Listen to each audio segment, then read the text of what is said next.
Louvado seja o nosso Senhor Jesus Cristo e para sempre seja louvado. Olá, meus queridos irmãos e irmãs, um bom dia a todos. Eu sou Gilmar, ministro do culto da palavra na paróquia Nossa Senhora do Rosário, na diocese de Santo André. Gostaria de convidá-los para, por alguns instantes, meditarmos a palavra de Deus. Estamos na segunda semana do tempo comum e a igreja nos apresenta, na primeira leitura, a carta aos Hebreus, capítulo 5, do versículo 1 ao 10.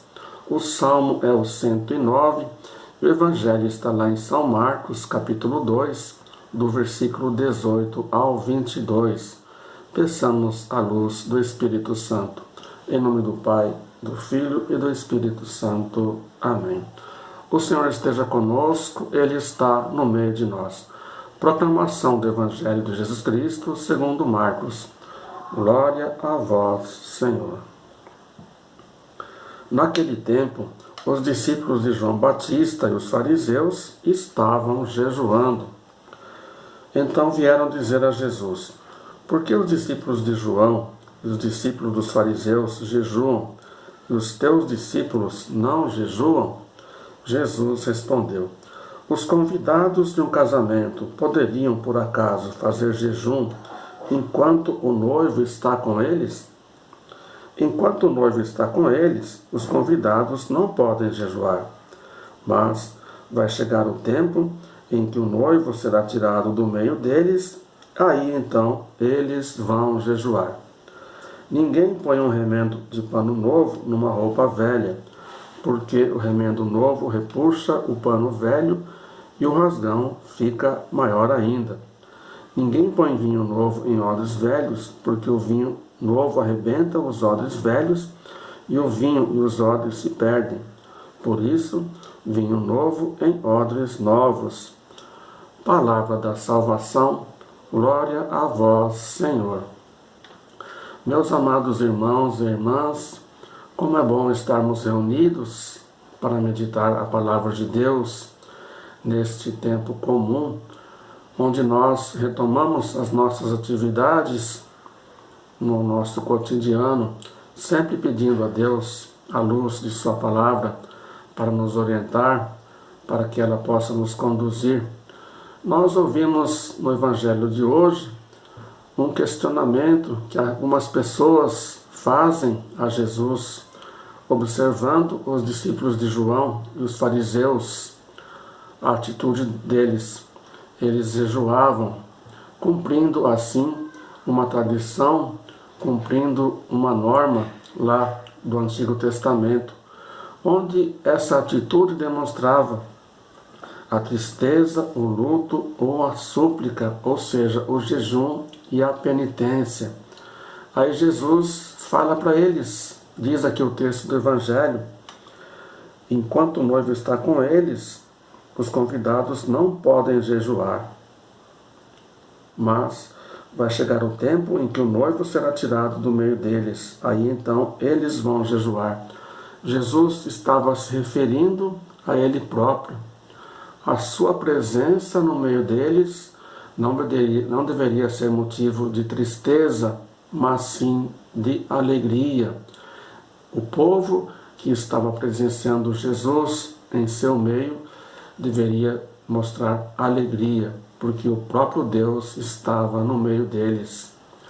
E o Jesus diz aqui que um dia, diz aqui o texto, um dia o noivo será tirado do meio deles, aí então eles vão jejuar. Ele estava se referindo ao momento em que ele iria voltar para o Pai, depois de ter cumprido a sua missão no meio deste mundo, depois de anunciar a boa notícia, a boa nova, e realizar a sua missão no meio de nós, onde Jesus iria entregar a sua vida por cada um de nós. O livro de Oséias, no Antigo Testamento, o profeta faz uma comparação do relacionamento de Deus com o povo como do esposo com a esposa, onde esse esposo é sempre fiel e a esposa, infelizmente, demonstra infidelidade. E ele compara esse relacionamento do povo de Deus com o próprio Deus. Então nós sabemos que hoje Jesus se apresenta para nós com essas palavras. Ele é o esposo e nós somos a esposa. Nós, como igreja, somos esta esposa, onde ele é fiel, é sempre fiel para conosco, e ele quer também de nós essa fidelidade. Qual deve ser a nossa atitude diante desse fato? A nossa atitude como cristãos, como pessoas que se dizem cristãs, foram batizadas, receberam sacramentos, que participam da igreja, que rezam, meditam a palavra de Deus.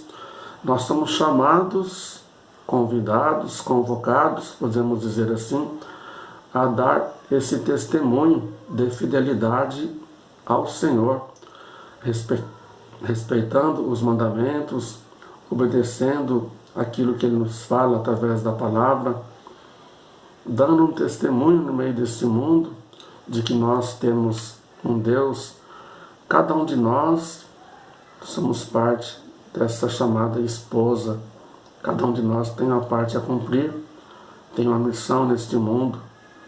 A primeira missão, a primeira vocação de nós é sermos um outro Cristo, ou seja, nos espelharmos nos exemplos de Cristo, fazer aquilo que Cristo fez no meio deste mundo, ou seja, obedecer à voz de Deus, seguir a vontade do Pai, realizando as obras no meio deste mundo, realizando aquilo que agrada a Deus, praticando o bem, buscando realizar no meio deste mundo aquilo que Deus nos pede, ou seja, os seus mandamentos. Nós somos convidados pela liturgia de hoje a demonstrar esta alegria pela presença do Senhor no meio de nós. O Senhor está presente hoje através da igreja, através dos sacramentos, através de sua palavra, e nós podemos aderir à vontade do Pai, aderir ao reino de Deus, realizando a sua boa notícia, assimilando a nossa vida a sua boa nova. Deus tem um plano para cada um de nós. Deus nos quer juntos ao seu lado. Deus nos quer dando um bom testemunho no meio deste mundo e apresentando o Senhor para aqueles que não o conhecem. Primeiro, por fazer a vontade do Senhor, e também depois falando dele, anunciando as maravilhas de Deus no meio de nós. Essa é a função, essa é a missão da igreja, essa é a função e missão da esposa, do esposo que é Jesus.